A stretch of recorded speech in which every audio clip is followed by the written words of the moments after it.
Hi, good morning, everyone. Welcome to the program. Welcome to Hot Topics at 10 a.m.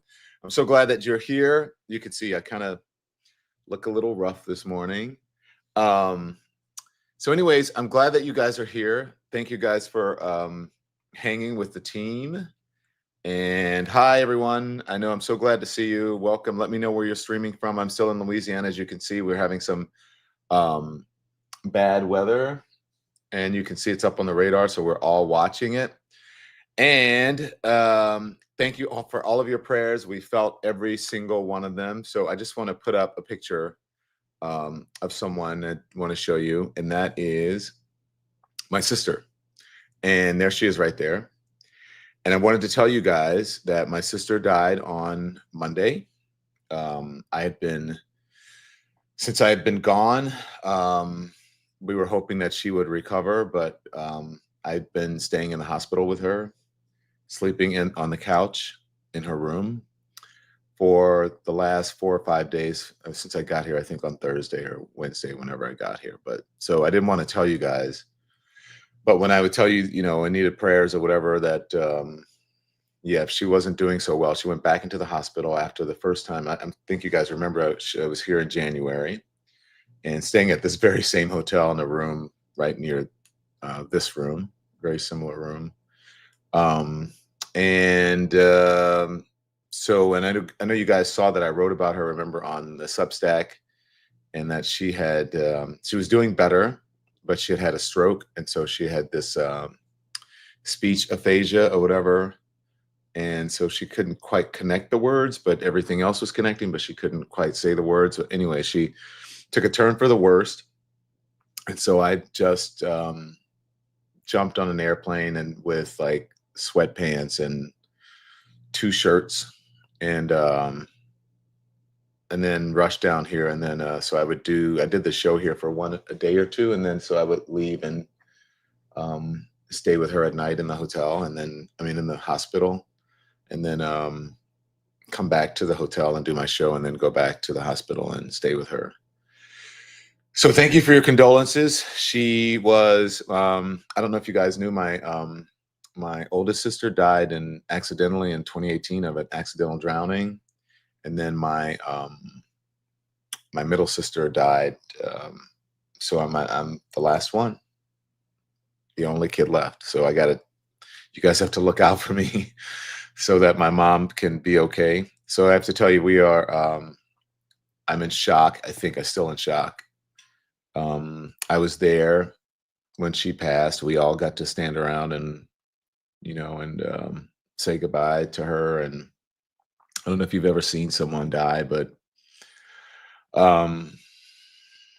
it's weird because I think it's better when you're there to be able to say goodbye to them. I don't know what I'm going to say. I just want to tell you guys that I think it's better when you're there, because I never got to say goodbye to my first sister, but this was also really, really, really, really hard.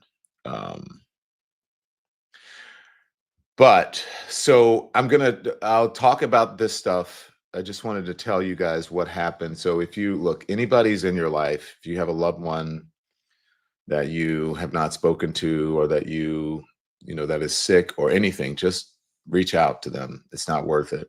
But my sister and I were on good terms, so nothing like that for us. But I had been calling her in the hospital. So after I would do the show in New York, I would call her and she would talk to me, it was so weird because I'm sure the people who were like listening to me, if there were like workers in the house or if Tim was there, like they had no idea what she was talking about. But I knew her for so long that that I knew what she was saying, even though she couldn't find the right words. And so I would just talk to her and on the phone, and she would just talk, and she would say things and like that wouldn't make sense, but to me, I knew exactly what she was talking about. So I would finish her sentences, and the same thing. She would just tell me, don't worry, I'm fine. And it was the first time when she had the stroke, it was heartbreaking to hear her talk, because I was like, well, she's not making sense, right?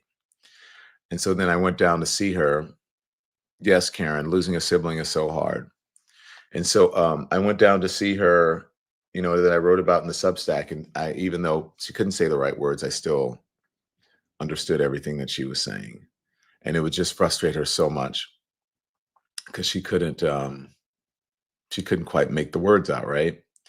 Um, but I would just sit there and I would hold the phone, and sometimes, like a couple times, like my battery, I'd have to plug it in because we would just talk. We would just talk to her in the hospital, and then I have a face. I have FaceTime pictures of her, but I won't show them because I don't know if she would want um, me to show you. She would have wanted me to show you those because she had, the tubes hooked up. So,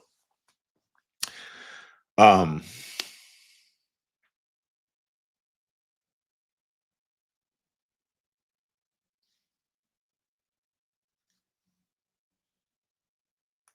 I didn't go like the last night I talked to her.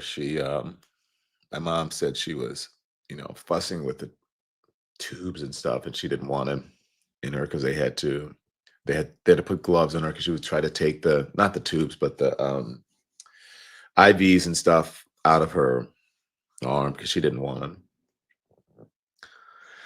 And then I decided to. My mom called me and said she was agitated and they wanted to give her something to sedate her or whatever, and so they gave her something, and then um, they called me. I think it was right after the show. I can't even remember. Right after I did my show on one morning, and they said that she wasn't doing well and they had to intubate her or whatever, and so they put her on a respirator. And so I went down and I saw her and she recognized me. She would squeeze my hand and I would say hi to her and she squeezed my hand and she couldn't talk because she had the tube in her mouth or whatever. And she would look at me or whatever. And the weird thing is that even when she wasn't, when she was sedated or whatever, and I wanted to talk to her, all I would do is like say that my dog's names and she would just perk up. And she's like, oh yeah, yeah, yeah, yeah. Because she loved dogs so much. And my sister's dog. She took care of this dog. She had a dog for like 22, 23 years. This one dog that died last year. And so she loved my dogs. And one of the times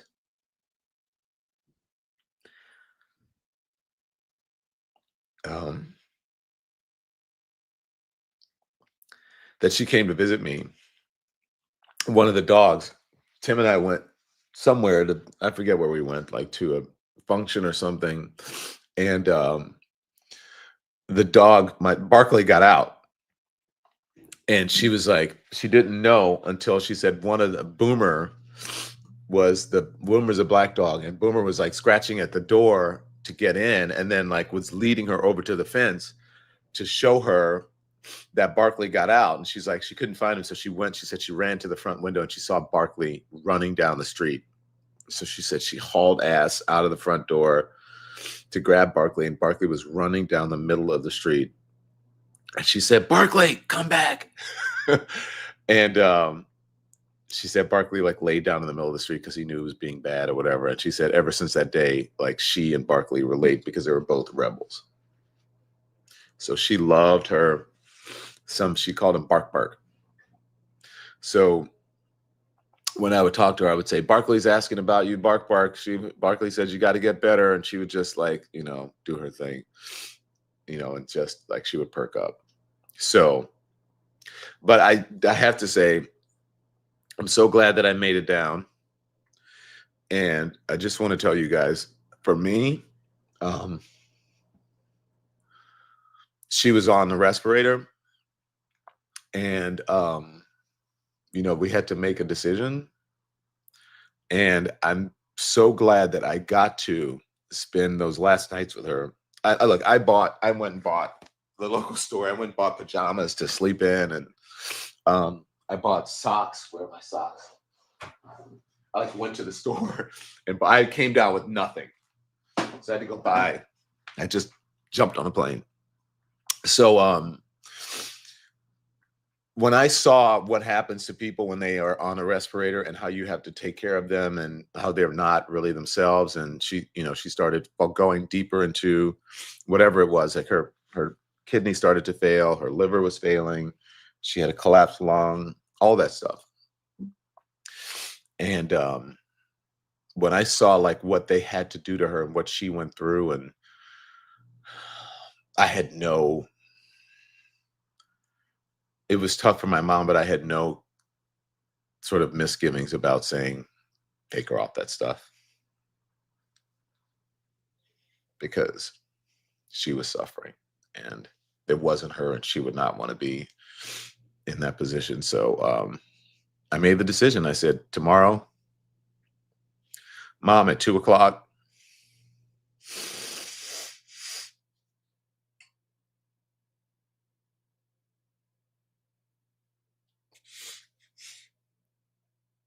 we're taking her off." And my mom she didn't want to, and I said, "Mom, I've been here for 4 nights. I don't want it. I don't want her to suffer." So we said, "Okay," and we got to say goodbye to her. So, man, I knew it was the right thing because not long after we excavated her, they call it when they take the thing out. I say excavated or excavated. No, I'm not a doctor. Um, she, died within 45 minutes. So I knew it was just that was keeping her alive, and it just was not cool. So, anyways, yeah, that's where I've been, and I didn't want to tell anybody, but for the people who have been watching me for years, I'm sure you remember when my sister died. My first sister died, and it was really tough. And this one is not any easier. But since then, I've been spending time. I have to write her obituary today. I had to pick out a casket yesterday.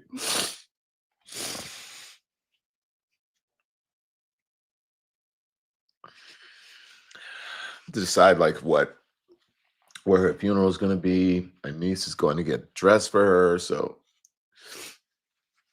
I say those things because everybody will have to go through this one day, and it's not easy. And so, those are the decisions that you have to make when, when someone passes. But I just want to say that you guys are so great. You know. Um. Anyway, so I think it's important that you love the folks you're with. I think it's important that you take care of your mental health. That's why I always tell you guys there's no stigma. You're so right. Karma is a bitch, right? It is. Um there's no stigma on mental health. None. And it shouldn't be because everyone deals with it. Like right now, there are times I spent when my sister died, she died on the 5th. What's today? The 7th? She died on the 5th. And we were all going to go to my mom's house and just, probably sit around and just be sad and do whatever. And we were driving home from the hospital, and I said, let's go celebrate her life. And so I called the restaurant, this Mexican restaurant here, and I said, let's go celebrate her life. And we went. I called everybody. We were all in different cars, and I said, turn around. And they were like, why? And I said, turn around and meet me at this address at this restaurant. And I got a big table for 10 of us. And we all sat around and we drank margaritas. And we laughed at how my sister would be drinking. And then all of a sudden, because she was a sneaky drinker, meaning the drinks would sneak up on her because she wasn't a big person. She was little, like 5 something. And so all of a sudden the margaritas would sneak up on her and she'd be like, ooh, y'all, I'm drunk. And somebody would have to drive her home. But so we went, and I said on Cinco de Mayo, we're just going to go celebrate her life. And we were going to do what we would do if she was here and I came home. We would, I'd say we'd go for margaritas. She'd go, yeah, let's go get some margaritas. And so we went to get some margaritas, and we sat at a restaurant and we had a great time. And then, we laughed and we cried. And then, and I said, it's, that's what we're going to do. The weird thing is, not the weird thing, but the thing is that just from having to deal with me talking to you guys about mental health and all of those things, it's really helped me. And I've also been able to really help my mom in a way that I don't think I would have had I not been talking to you guys about those things and taking the stigma off of it. It's just really helped me to be stronger and realize that, people, we all have an expiration date, but as soon as I had to make the decision for my mom to take her off the respirator, and I said I got to do that, and then I had to make the decision about calling the funeral home as soon as she passed. I was just like, I was on the phone with the funeral home, and then my mom was saying, "What we're gonna do?" My mom was calling me saying, "We got to do this. We have to make this. We have the funeral this here." And I was like, "Mom, I already did that."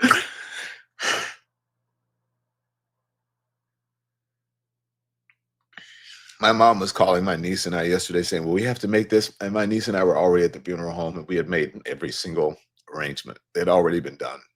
She was thinking, "We got to do this. We got to do that. Where are we going to do this?" And we're like, "Mom, we've done that. It's over. Like, we've made it. We've made the decisions."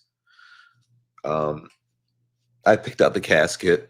I think I have all this. I have to write her obituary. And anyways, so that's why I think it's important for you to take care of yourselves, okay? And then I have to do this because I told you on this program that um,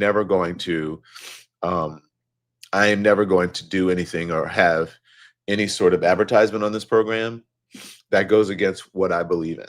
And so you guys know how I feel about mental health. And mental health is May is Mental Health Awareness Month. So I want to do this because this is important to me. And so I'm a little rambly today, but that's okay. Go with me. So everything that's going on with me, everything that's going on in the news, everything that's going on in the world, you have to protect your mental health. And even when you're not aware of it, whatever it is that you're not aware of, okay, you can talk to a therapist and they can help you become aware of it. So there's a recent survey that found that 26% of Americans have avoided mental health support due to their fear and judgment. May is Mental Health Awareness Month. So I want to encourage everyone to take care of their well-being, break the stigma. Often seeking out help can and feel like a monumental task. That's why I want to tell you about BetterHelp. BetterHelp, go to betterhelp.com, right? /Don Lemon. BetterHelp can help with that. It can help you work through all of it. They'll work with you. Finding time and money for therapy can be a real barrier. Their therapy is fully online, making it far more accessible. It's much more affordable and convenient than a lot of in-person therapy services. I called my therapist this week, and I told him I was going to need to talk to him. And he said, whenever you need time or whatever, they put together a book for me, a therapy, like a book that helps me to deal with things.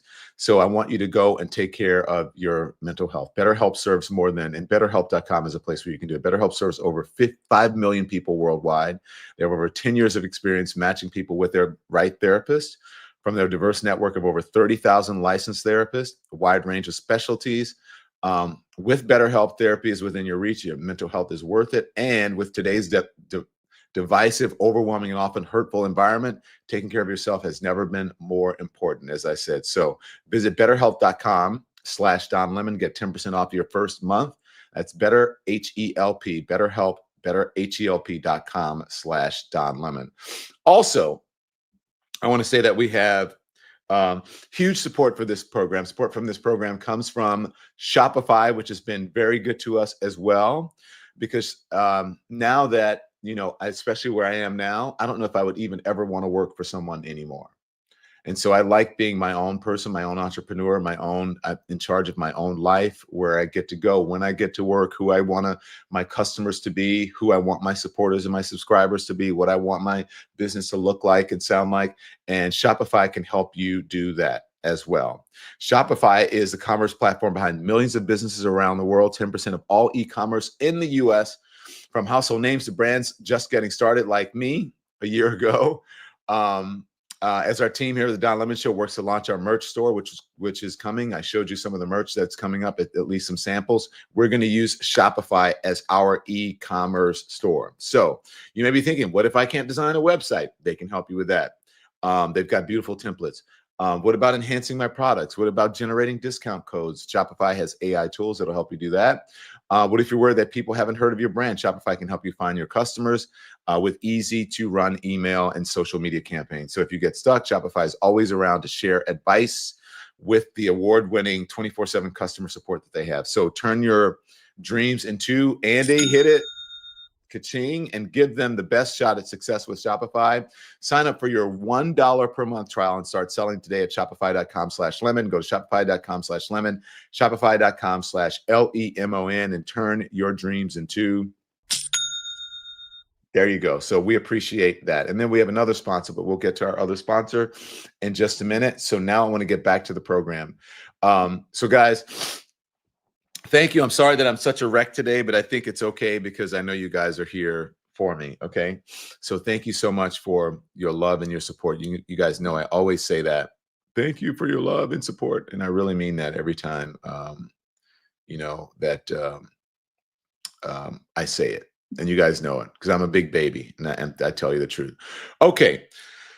So one of the reasons that I'm here today is one of my dear friends texted me and said that she had a story that was really important. She did not know what was going on with my sister, but she's an old friend and someone who is really, really, really, really great to me at CNN, and someone who really defended me, and someone I've known since before she was the mom. Now she's a mom. Before she got married, she would bring the prospects in, and if I approved, they were good. If I didn't approve, she got rid of them. And so here comes Laurie Segall. Laurie, hi, how are you? Oh my God. Well, all I want to do is be able to like reach into the screen and give you a massive, massive hug. I just like listening to you talk about your sister, so beautiful, and just having known you all these years and like your heart. I remember, Don, and I just remember when like you put me on your show before anybody would, and you fought for me as like a young woman at CNN, and you helped me build my career as a technology journalist. And I know your heart is hurting right now, and I love you. Just listening to you talk about it, I'm going to be in tears. So you are so loved, and the work you do is so important. And I love hearing you talk about mental health. It's just all of it is so important. So I'm really happy. Hopefully I can be a little warm hug today as we talk about super dark things, which is the stuff I cover. Well, Laura, let's talk about it because I'm glad you mentioned that because I have helped people start their careers, and you know how I feel about women, especially not women professionally and personally, but professionally helping, but personally, what you've done, I think, will help to protect women all over the world. So tell us about this story. Laurie helped to expose one of the maybe the biggest AI threat to women online, right? What would you call him? The AI porn king? What would you call him? Essentially, he was behind the largest deepfake pornography site, and for folks who's like, what is that, right? Like it was literally a site that was out there for so many years, Don, that like you could be like a public-facing woman, and your face would be used without your consent, and essentially someone could create like, I hope I can say this on here, but like almost what looked like a sex tape of you, and you weren't in it, but it seemed like you, right? And this was a massive site at its height. 10 million people were going to it. And all these women who were exposed on it, there was absolutely nothing they can do. And you talk about mental health. This was really personal to me because like the harms of AI, if we're not careful, can really impact our mental health. So I spoke to women who were victims of deepfake pornography who talked about wanting to end their life, their credibility being ruined, them having no control. And this site, Mr. Deepfakes, was ground zero for it. This is where young men learned how to do this and how to like take their phone and digitally undress someone in just like a couple clicks. And so I just became obsessed with it over the last weird things to be obsessed with, but I became obsessed with it over the last couple of years. And I said, we got to find the guy behind this. We got to expose who he is, and we got to ask lawmakers to make changes. And this should not exist. Why does this exist? And so today, today we're naming him. His name, we believe to be David Doe. The man behind it is someone who we believe has been living a double life for the last 7 years. You know, what was fascinating, Don, is he built this site that became so powerful, and he exposed so many women, and he wanted to be anonymous. And And, you know, I think for us, like, I don't think he should be afforded that anonymity. And so we worked with a security company called Sedenti. Like, you talk about leaving mainstream media and being able to build out these movements. And we started building it out online. We spoke to people. We said, this is a problem. And we got a tip on TikTok from a security guy who works at a company called Sedenti. And he said, we believe we can help you track him. And he sent us a dossier of what was believed to be David's info. We ended up working on it with them. We brought in security researchers. And, you know, I've spent so much time in tech, so like hacker types. And we were able to figure out his identity and go out there and confront him. As of this week, the site is shut down. So we are honestly over the moon. Well, Laurie, and also you did, I mean, it wasn't just working with someone, you also did your own investigative work, which I know you do. And we have a little bit of it, you trying to track him down, and you were able to, I mean, just doing good old, you know, hardworking reporter, what we call it, gumshoe kind of reporting, where you're out there in the field doing it. And that's where you actually get, you know, that's where you actually get the work done, is by going out to do it yourself. And this is Laurie. She's in the back of an SUV, and she's just calling around and doing her thing, trying to expose this guy, and it worked. Here it is. Watch. We actually cannot air that piece. You can air it. And ask that we cannot. Yes. You guys can. You know, you guys can air it. That's fine. You guys, for Don, you can air anything. The back of the car. Do we have it? Yeah. Here we go. Okay. It's a long shot, but honestly, another big circle, baby Brian. Thank you for calling Toys R Us and Babies R Us, Canada's greatest toy and baby store. Toys R Us, how can I help you?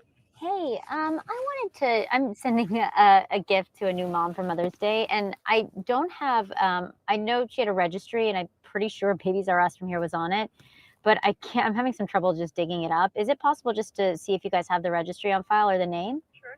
Give me 1 second. Cool. By the way, for context, we learned he was a dad. And so we're calling to see if he has a baby registry. It's Go ahead. You can walk us through it as we're doing it. Cindy. Last name is. Yeah. And so this is all perfect. Under her husband's name too. So I can perfectly legal. We called up. We found out he was a new father. We saw. Okay. And then do you have it? And we called up Toys R Us to see if he was registered. Got it. Okay. I wonder where else would they? Do you know? This is how you do it. You call up these places and you try to kind of like find your way into getting information. Oh yeah, hold on. Let me give you their phone numbers. Give me 1 second. And so this was this the information you had gotten from the investigative firm, or no? No, we tracked this down. So we went out to his parents' home. And we were able to find, we saw a car seat in his car. And we said, could he be a father? And we found baby stores in the area. Our producer at the time was pregnant. She said, why not try calling Toys R Us? Wow. And so we called Toys R Us and we asked, hey, like, are they registered? And so I can't believe we caught this moment on camera. And you'll see, you know, we weren't even rolling on camera at the time. Like we were just recording sound, but you'll see me come on camera. And, she eventually says, oh, him, and here's his home address. And this is how we were able to find the home address of I believe, a man who's one of the most dangerous men on the internet.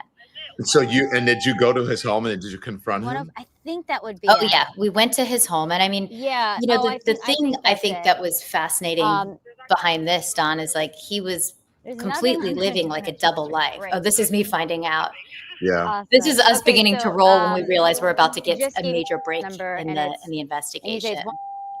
Drive. Yeah. And that's when we kind of got it. I mean, thank you so much. I appreciate it. Hope you have a great weekend. Cool. Thanks. Bye. Oh my God, Roxy. Oh, that's how you do it. You know, right. I mean, it's like you pull the back on like how we actually are able to track down people. And it was pretty unbelievable. We had between the security firm, between our investigative team, shout out to Nicole, who she came over from 60 Minutes. She's an incredible producer and researcher. We were able to find so much information on this guy. And we were actually able to, be able to get his home address. We confronted him. At work. And it was unbelievable. He worked at a hospital helping people, right? He's a pharmacist. He has a newborn. How could he have this incredibly dangerous site on the internet that exposes so many women. And I think that was like the why we wanted to do this. And tracking him down was not easy. This is a man who did not want to be found. This is a man who had been anonymous for 7 years. And, you know, you talk about supporting people and fighting for something and saying, oh, I'm just ready to fight for something. I'm ready to stand behind who I am. That resonates, because I think this investigation was so personal to me, because as you know, because you put me on camera back in the day, like I have been covering tech for so many years, and like leaving CNN, I also left. You know, you get this idea that you just want to fight for people, right? You see You these don't want things to deal with the happening. bullshit and all this stuff. You just want Yeah. to, yeah. And I think I saw this and I'm like, no, I deserve to have an opinion. My opinion is this type of site shouldn't exist, that women, and it's not just women and girls, it's people all around the world were exposed by this site and what it perpetuated. And I thought, you know, I'm going to take matters into our own hands. So we did this on social media. Thank God for Sedenti and some of these other folks who joined us. We got moms behind us, because moms are like, I don't want this happening to my child. Now this is in high schools. You know, kids are coming home and saying someone posted a nude photo of me, but I never took it.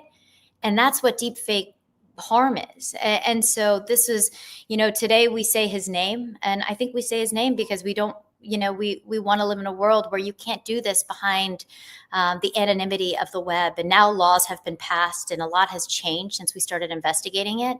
But a year and a half ago, we really set out to say, like, this shouldn't exist. Why should this exist? And why we need to build our own army to kind of talk about it.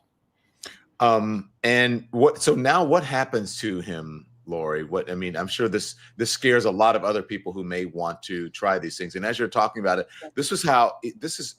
they had created the tools. Andy put some of the stuff up. They were creating the tools. Like if you wanted to make a deep fake about Alexandria Ocasio-Cortez, right? Then they provided the tools for you to be able to do this, and for many other people as well. This is horrific. And people will not even know the difference between, you know, if this is a real or a fake. And what's so interesting, I'm glad you pulled that up, because so a little bit more on the site, it wasn't just a website people went to. It was a platform. It was a choose your own, like AI, your wish is AI's command. I want to see this woman doing this with these people. And the next thing you know, you could pay people to do that.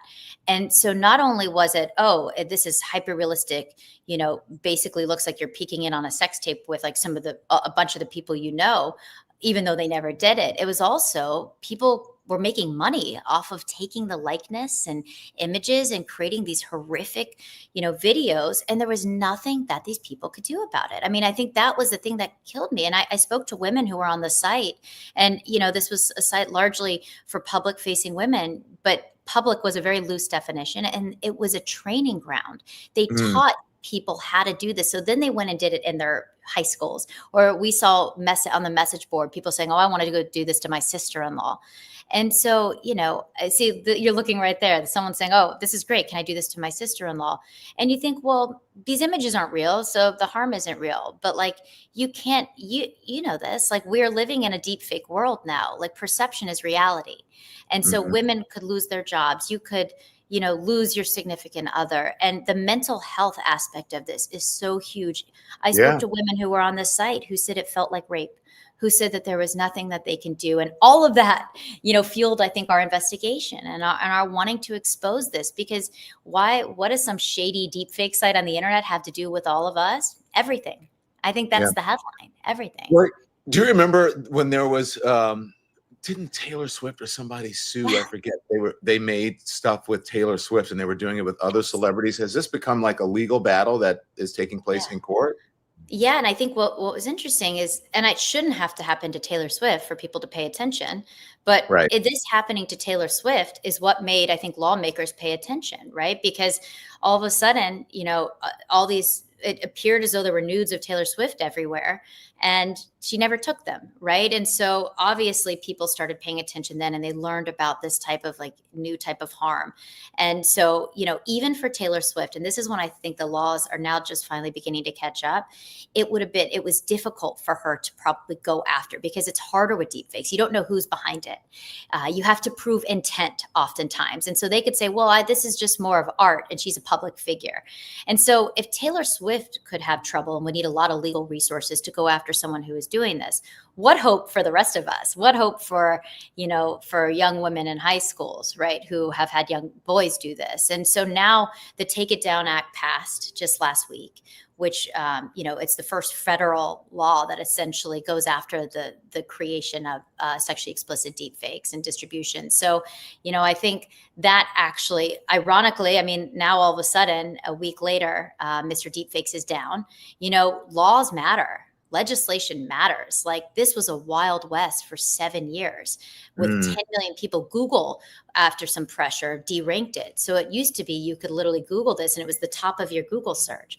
So I almost like to think like Mr. Deepfakes, David Doe, the man behind this, he created an army, right? An army, I would say, Wow. of other Mr. Deepfakes that have now gone on to do this all around the world. But we can kind of create our own army, right? Like, we have women speaking out. We have people, we showed our trailer in front of lawmakers. We would scream that this is a problem. And so the hope is that there's just so much more friction and the stakes are higher. But I can't stop thinking, Don, about when I confronted David. Like, you know this, you're like hardcore journalists. Like, you got like 10 seconds to say the thing you want to say to the person that you've been living in their mind for years. And we figured out exactly where he worked. We figured out his shift. We did a stakeout at the hospital and we waited for him. He waited for him to go to work and we had 10 seconds and I walked up to him. He knew exactly who I was. You could just tell his face. And I said, how can you do this as a new father, and he wouldn't say one word to me, but I've interviewed at all. He wouldn't say one word, but I will say, and I've interviewed some bad guys in my career. I will never forget how he looked at me, like the disdain, the how dare you show up at my workplace, right, and expose me. And I felt that same anger of like, how have you been exposing all of these people online, right, and working in a hospital helping people during the day, like. And I remember getting the chills after that interaction. And so, it's pretty extraordinary. It really is. And so when it happened, I wanted to come on with you because, we haven't said his name out loud, but I'm glad and I think we were waiting for the right time. And I think, now it's beginning to blow up and Mr. Deepfakes is down. And I think that there should be accountability for someone like David, who made a lot of money off of the likeness and the abuse of other women. So you don't know legally what happens next, right? It's murky. It's really hold that thought, because I want to talk to you. That's where I want to go to next. But let me just jump in here, and I want to pay some more bills. And look, we're lucky, Laurie, to be in this position where we have sponsors. Totally. I mean, isn't that 100%? So stand by, Laurie. Look, also, this is very relatable to my life, what's going on right now, because you guys know that I'm a person of faith. You know that I wrote the book. I Once Was Lost, My Search for God in America, which came out last year in September. And so I'm so happy today to have the support but you guys also know that I believe in the Constitution, the separation of church and state. So support for the show today also comes from Freedom from Religion Foundation. The Don Lemon Show is brought to you by the Freedom from Religion Foundation. Have you ever just been on a road trip? This is what it's like, okay? So you're on a road trip, you're in a car with people. Usually I like to control the radio, but I'm not really that controlling, but I want to hear what I want to hear. But where you're on a road trip with someone and they're controlling the radio or the music in the car, and you're trying to enjoy the ride and you just want to chill and whatever, but it's their way or the highway. Like, I want to listen to this, I want to get out. That's kind of what's happening now with Christian nationalism. Some folks want to take over the wheel. They want to force everyone to follow their beliefs, shoving religion into our laws, our schools, and even our personal choices. But hey, this country was built for everyone, not just for one group. That's where the Freedom from Religion Foundation comes in. Think of them as the GPS for keeping church and state in separate lanes, just like the founders actually intended. So whether you've always been secular or you left religion behind, if you don't want someone else dictating the trip for you, FFRF has your back. So join FFRF, go to ffrf.us/freedom, or text my first name, Don, to 511-511 and become a member today. Text Don to 511-511, or go to ffrf.us/freedom, because when it comes to freedom, we all deserve to choose our own route. For membership information, text Don to 511-511. 511 today, and text fees may apply. So thank you, Freedom from Religion Foundation, for being so supportive of this program. And definitely, we believe in your mission. Back now to Laurie Segall. Laurie, so it's murky, you said, legally. What happens next for these people? Yeah, I think that was one of our biggest questions in doing this investigation. And we were told over and over, it's going to be hard to go after them. The laws haven't caught up. They're different. There's Section 230, right? Which is like, we're not responsible for, like, this is Section 230 is what a lot of tech companies have hidden behind for a very long time. We're not responsible for the content on our platform because they're a host of a site, but also, like, there could be more and more repercussions now that laws are being passed that are saying, oh, it's actually illegal to disseminate this or create this, because when he started, it wasn't. And also, you have to understand, he's in Canada. Laws are different in Canada than here in the United States. Just last week, right? We have a federal law on this. So, at one point when the UK passed or started discussing passing a law on this, they blocked, Mr. Deepfakes blocked access. So you couldn't actually get this if you were in the UK for legal purposes. So right after this passed just last week, there's a site, if you go to Mr. Deepfakes now, which I hope you don't, there's something up, there's a message up that essentially says, we lost a critical server and data. I can only assume that was for legal reasons. So I think a headline here is for, and I can get into what I think could happen to David later, but what I would say is, like, for folks who say it's a game of whack-a-mole, right? Like, you're going to do this and there's going to be all these other things. And, we feel so out of control with so many of the things happening around AI and how it's going to be used. I think this is actually such a big moment and such a big win to say, like, actually creating friction creates change. Laws create change, right? Tech companies doing the thing that they had to do, which they should have done a long time ago, us showing up at his door, threatening to expose him, right? Like, the loss of anonymity. Like, when you create friction for these types of things, it makes it harder for them to operate. And I think finally the monster just had its head cut off over the last week. That doesn't mean there aren't other sites that, the genie isn't out of the bottle. But I think because legally, and Canada differs from the United States, it depends on where the users are. The stakes are higher, and you could actually be thrown in prison or you could be fined depending on the laws. That, I think, makes what they're doing harder to happen, because they were able to just freely do this for so many years, Don. And I think that was the part when we were looking at this being like, oh, if artificial intelligence is going to do incredible things, we have to fight for that world. It's not a given, right? We don't want to live in this world where it could do these horrific things without our consent. Yeah, but I think this gives anyone else pause. It's not going to Right. stop them. You know that, right? Because they're going to keep trying and keep trying. But I think it gives a lot of people pause, and I think it will help save a lot of lives, especially a lot of mental health, a lot of lives. Because, people, when this happens, remember the whole, what is it, revenge porn and all that stuff that would happen. And young kids would harm themselves because of that, right? And so imagine seeing a site, yourself on a site, and people thinking it's real or seeing yourself in that position. No, I'm glad you put it like that. It's like the feeling of your heart dropping, right? Like, because I had some folks do this to me as to show how it could be done. And I am a longtime tech journalist. I knew what I was signing up for. And I felt shamed and humiliated. And it felt like, the nightmare where you go to school and everyone sees you naked. That's what it felt, even though it wasn't real, because the technology isn't good. It's great. And you can't tell the difference. And as I said before, perception, is reality. And I think we have to start recognizing that as these are real harms, right? And this is a real new type of abuse. And you're right. Like, I think he's created an army, like, and this type of thing is everywhere. It's now in high schools. And something I would say, I actually haven't said this publicly, but I would say, because you're talking about revenge porn and these sextortion campaigns where, like, your child might come home and say, like, someone convinced me to send this photo and now they're trying to blackmail me. This is becoming a huge issue. Children are ending their lives over this. Now imagine your child comes home and they say, someone is wanting me to do something and they sent a nude photo of me, but I never took it. As a parent, you're thinking, wait, what? Like, that's so many levels of, like, what are you even talking about?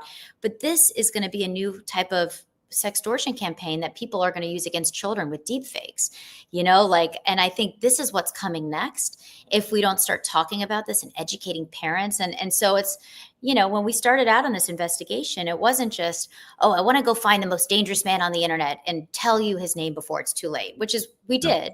But it was also about saying we got to tell people this is happening, because we don't want, from a mental health perspective, children are ending their lives, you know? And so the stakes are really high here. What you said, you're going to tell me what you think should or could or whatever should happen to him. Is that what you said? What do you think should happen? I mean, I would love to see him have a day in court.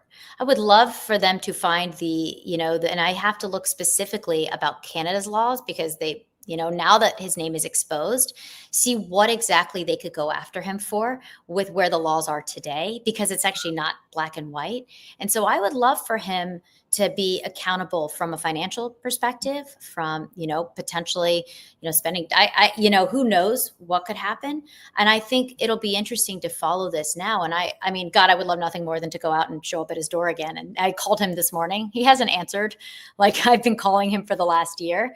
But I think, you know, he also, from a personal standpoint, he has, I wonder if he will lose his job. He has been married. He has a young child. Like, I wonder what life looks like for him out of this, and what that accountability will do. I know what that looks like here in the United States now, but when I say it's a wild west of laws, like, we're just, you know, they would have to figure out the best things. I have asked that question so many times to the leading experts, and no one has been able to give me a direct answer on whether this would lead to jail time or whether this would actually put him in a position where there are fines. But the laws have changed in the last even month, so who knows?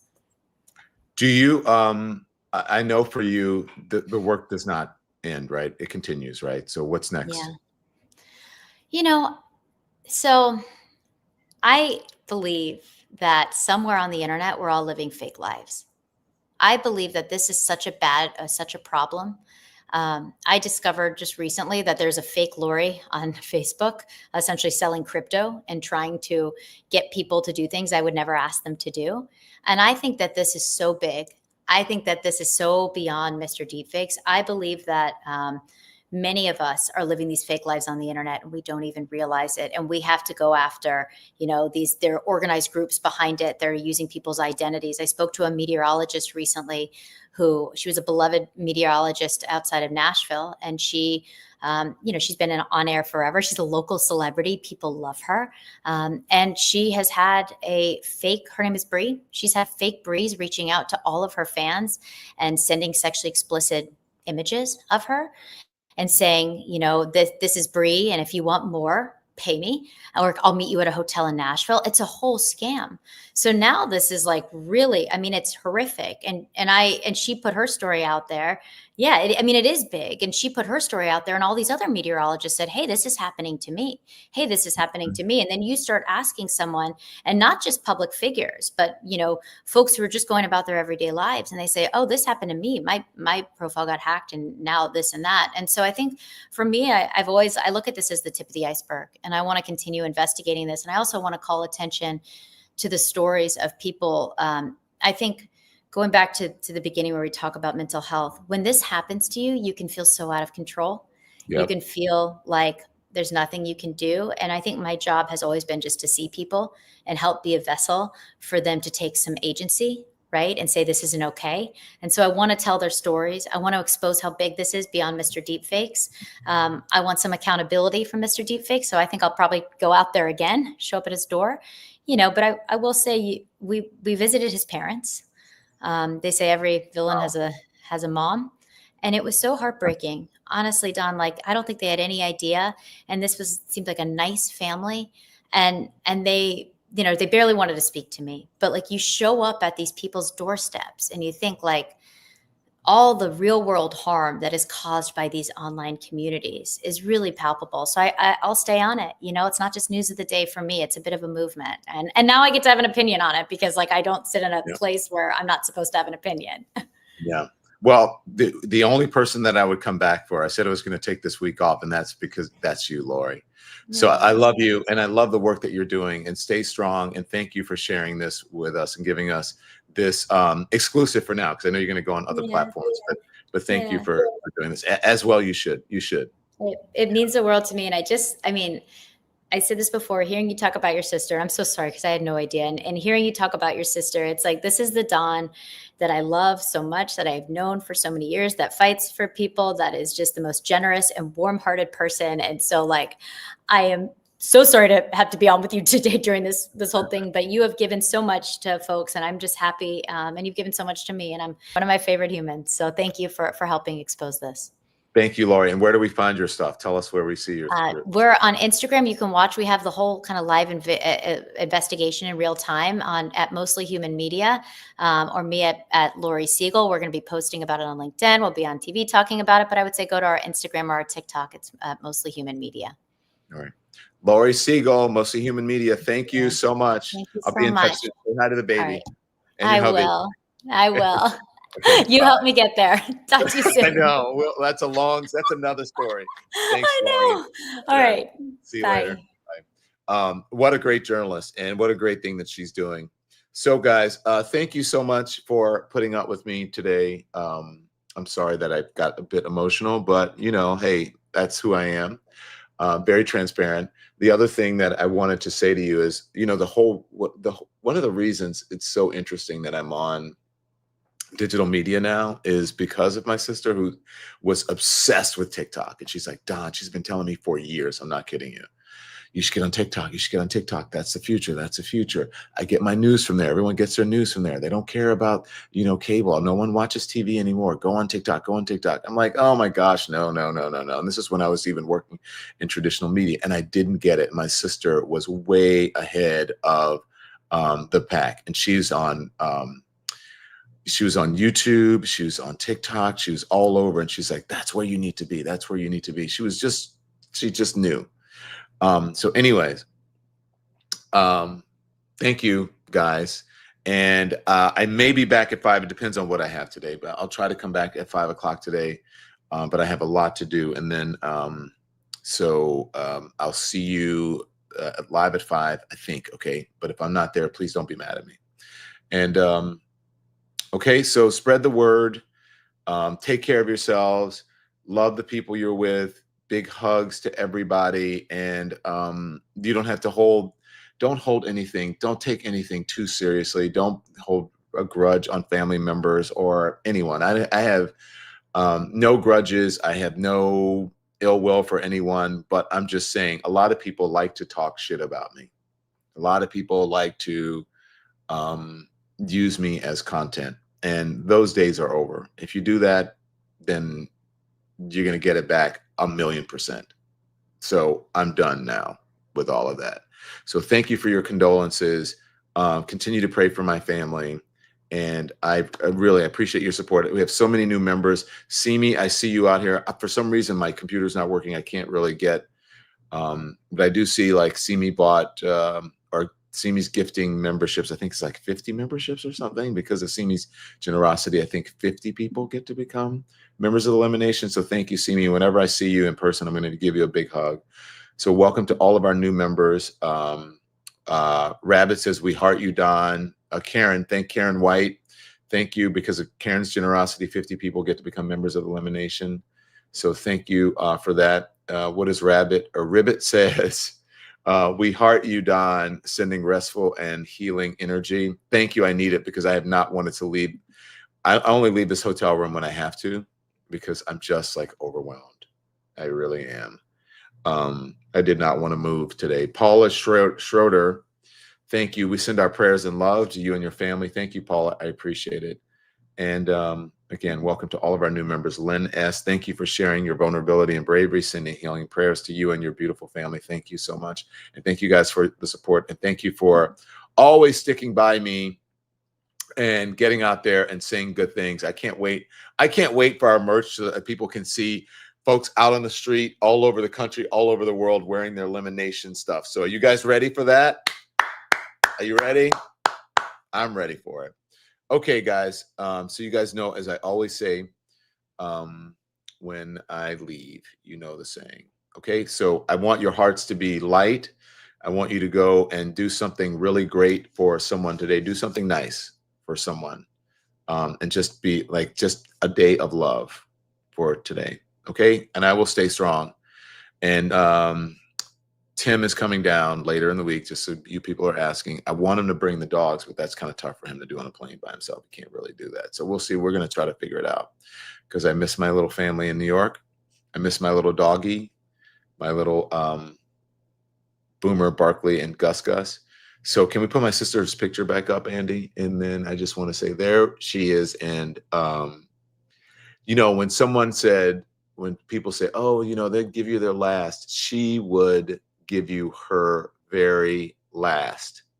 And this was her, you know, she would just text me whatever. And this was her texting me. The reason it's a selfie is that she was saying good morning to me one morning, and that she took that picture and sent it to me over text. I had Andy take the good morning part out of the text, out of the picture, because that was just our little personal thing. Okay. All right, guys, turn the TV off. Thanks everyone for watching. Your support means the world to us. So make sure you hit the like button and you subscribe to our channel to make sure that you never ever miss a video. We're live every day, 10 a.m. Eastern time. We drop even more content at 2 p.m. Eastern and 5 p.m. Eastern. And if you want more Don Lemon Show content, we'd love for you to become a member of the Lemon community, where you will receive access to special community posts. You'll get exclusive content and members-only live shows. So head over to our channel page or click the join button on this video. Again, thank you for watching. We appreciate your love and your support, and we will see you.